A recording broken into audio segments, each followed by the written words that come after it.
જુનાગઢ જિલ્લામાં આજ સવારથી ભારે વરસાદ શરૂ થયો છે અને ખાસ કરીને 3 તાલુકામાં ભારે વરસાદ નોંધાયો છે. એમાં મેંદરડા, વંથલી અને કેશોદમાં આ 3 તાલુકા પૈકી પણ મેંદરડામાં સૌથી વધારે એટલે કે 314 mm જેટલો વરસાદ, લગભગ 12.5 ઇંચ જેટલો વરસાદ નોંધાયો છે અને બાકીના 2 તાલુકા છે એમાં 200 mm એટલે કે 8 ઇંચ જેટલો વરસાદ નોંધાયો છે. ભારે વરસાદની પરિસ્થિતિના લીધે જિલ્લામાં આરએનબી સ્ટેટના 9 અને પંચાયતના 9 એવા 9 રસ્તાઓ જે છે એ ઓવરટોપિંગના લીધે બંધ કરવામાં આવ્યા છે. આ રસ્તાઓ છે એની પર પોલીસ બંદોબસ્ત પણ અમે ગોઠવ્યો છે.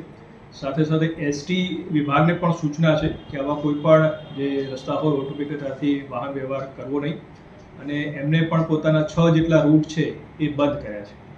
અત્યાર સુધીમાં અમે જે ડેમ ઓવરફ્લો થાય અને એના લીધે જે નીચાણવાળા ગામડા હોય એવા 52 ગામડાઓને અમે એલર્ટ પર મૂક્યા છે.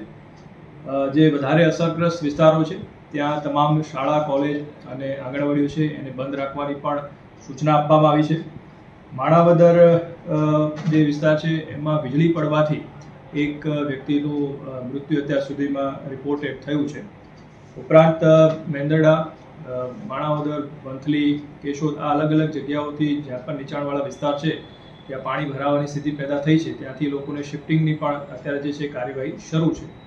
અને માણાવદર અને વંથલી આ બંને તાલુકામાં કુલ 35 જેટલા ગામડા છે એ હાલ કટ ઓફ થયા છે. વાહન વ્યવહાર ત્યાં થઈ શકતો નથી, પરંતુ જેવો વરસાદ રોકાશે અને પાણી ઉતરશે એટલે આ ગામડા છે એ ફરીથી સંપર્કમાં આવી જશે. આપના માધ્યમથી હું જિલ્લાના તમામ લોકોને ખાસ મારી વિનંતી છે કે સાવચેત રહે. કોઈપણ પરિસ્થિતિ એવી જણાય તો અમારા કંટ્રોલ રૂમ ઉપર જાણ કરે અને જે રસ્તાઓ ઓવરટોપિંગ થયા છે, બંધ કર્યા છે ત્યાંથી કોઈપણ પ્રકારની અવરજવર કરવાની કોશિશ ન કરે અને પોતાની જાન છે એ મુશ્કેલીમાં મૂકવાનો પ્રયાસ ન કરે અને તંત્રને સહકાર આપે.